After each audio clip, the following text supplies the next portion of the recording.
सुप्रभात। आज हम ये गतिविधि लेने वाले हैं जो श्रवण कौशल पर आधारित है। इसमें आपको एक कहानी सुनाई जाएगी। वो कहानी आपको ध्यान पूर्वक सुनना है, ठीक है? और उस पर आधारित आपको कुछ प्रश्न पूछे जाएंगे जिसको आपको जवाब देना है समूह के रूप में। ये है समूह क और आप जो भी बताएंगे आपके इसमें गुण यहाँ लिखे जाएंगे, आपके गुण कि आप कैसे प्रश्नों के उत्तर दे रहे हैं, ठीक है? और ये है हमारा समूह ख। आपको भी उनसे अलग, समूह क से अलग प्रश्न पूछे जाएंगे और आप जिन प्रश्नों का उत्तर किस तरह से दिया जाता है यहाँ आपका मूल्यांकन किया जाएगा। तो ये आपके समूह के लिए है, सामूहिक रूप से काम करना है ना? एक दूसरे से वार्तालाप करना है, लेकिन बस जब आपकी बारी आएगी तभी। कहानी शुरू करते हैं। कहानी का नाम है अभ्यास का महत्व। अभ्यास मतलब जो भी आप पढ़ते हैं या खेलकूद में जाते हैं तो उसका जो आप अभ्यास करते हैं, उसके लिए जो आप मेहनत करते हैं, उससे जो सीखते हैं, है ना, उसे अभ्यास कहते हैं। तो यहाँ एक विद्यार्थी की कहानी बताई गई है। इस विद्यार्थी का नाम था वरदराज। ये बहुत प्राचीन कहानी है। प्राचीन काल में जो विद्यार्थी थे वो गुरुकुल में जाया करते थे। अपने माँ पिता से दूर, अपने घर से दूर गुरुकुल में अपने गुरु के सानिध्य में शिक्षण लिया करते थे। उनके गुरु उनको जैसे स्थिति में रखते थे वैसे वो रहते थे। उनका हर एक कहा माना जाता था। अपने गुरु की हर एक आज्ञा का वो पालन किया करते थे।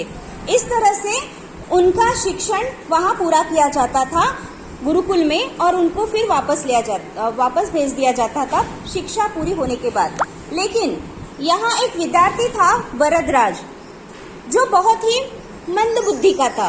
मंद बुद्धि मतलब मंद बुद्धि भी नहीं कह सकते, वो उसकी बुद्धि एकदम धीरे से काम करती थी। मतलब एक चीज उसको सीखने के लिए उसका बार बार अभ्यास करना बहुत जरूरी होता था। लेकिन ये बात उसको पता नहीं थी। उसके गुरुजन बहुत सिखा रहे थे उसे।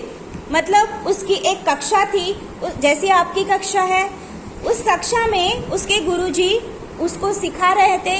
तो जब भी वो कुछ सिखाते तो सारे छात्रों के समझ में तो आता, लेकिन उसके समझ में नहीं आता।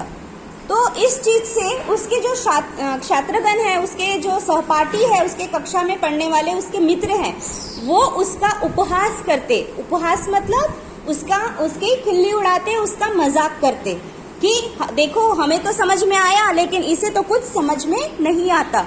इस तरह से वो बहुत खिन्न रहता था, बहुत दुखी रहता था।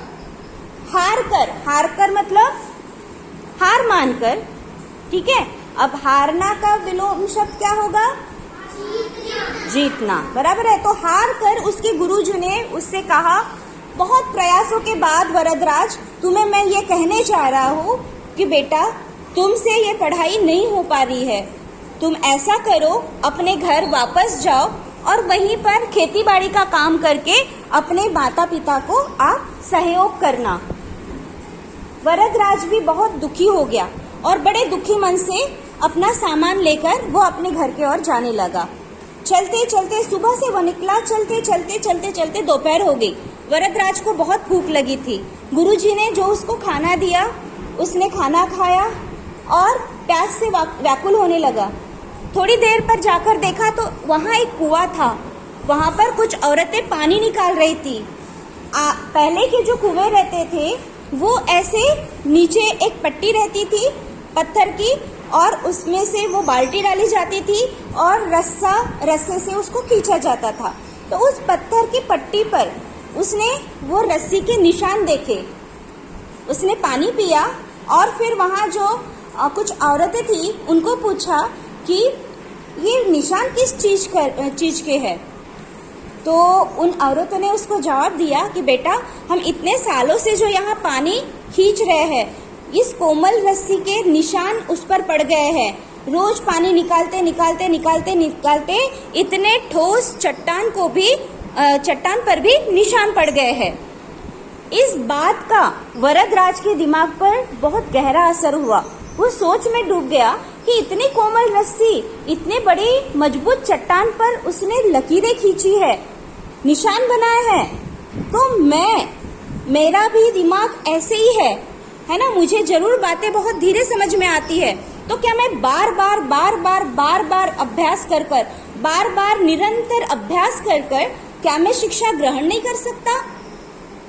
उसका मन बदल गया। वो तुरंत वहां से वापस गुरुकुल गया और अपने गुरुजी से बोला, गुरुजी, मैं यही शिक्षा ग्रहण करूंगा और मैं आपको वादा करता हूं कि मैं आपके मेहनत को पानी में नहीं जाने दूंगा। आप जो भी शिक्षा मुझे प्रदान करेंगे वह मैं ग्रहण करूंगा और उसका अभ्यास निरंतर करूंगा। गुरुजी बहुत प्रसन्न हुए।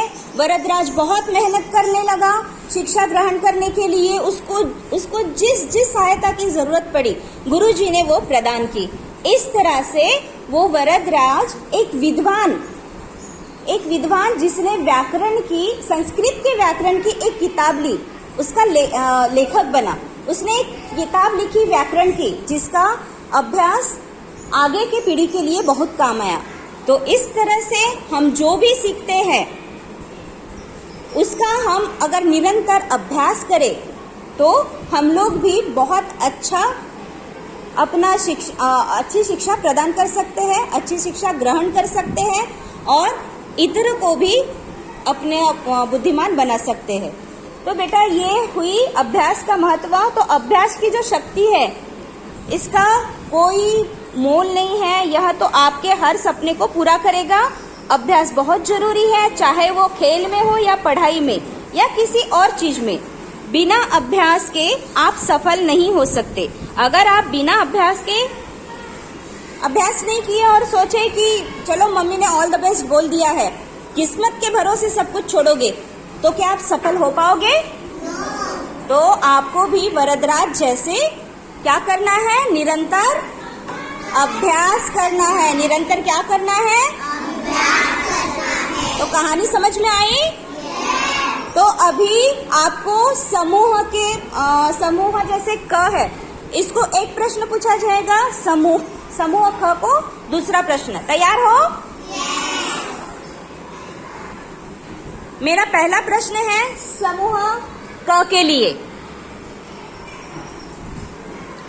यह जो मैंने कहानी सुनाई उसमें विद्यार्थी का नाम क्या था? जोर से बताइए, कोई भी बता सकता है। गलत। यह प्रश्न का उत्तर इनको पूछा जाएगा। यह जो कहानी बताई गई है उसमें विद्यार्थी का नाम क्या था?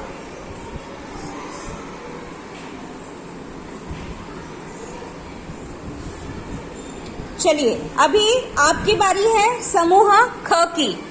समूह ख आपके लिए प्रश्न है। हाँ, पहले इसका उत्तर बता दूं। इस कहानी में जिस विद्यार्थी का नाम था वो कौन था? वरदराज। कौन था?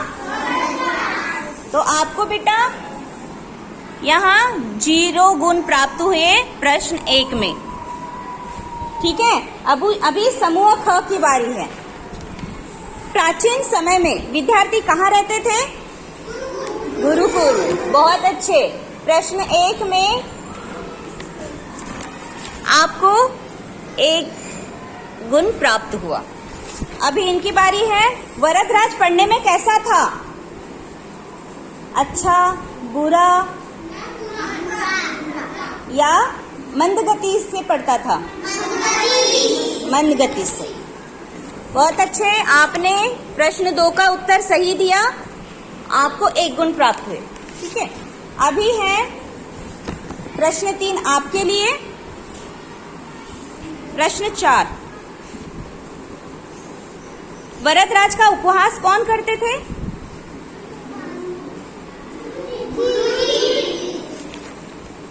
अभी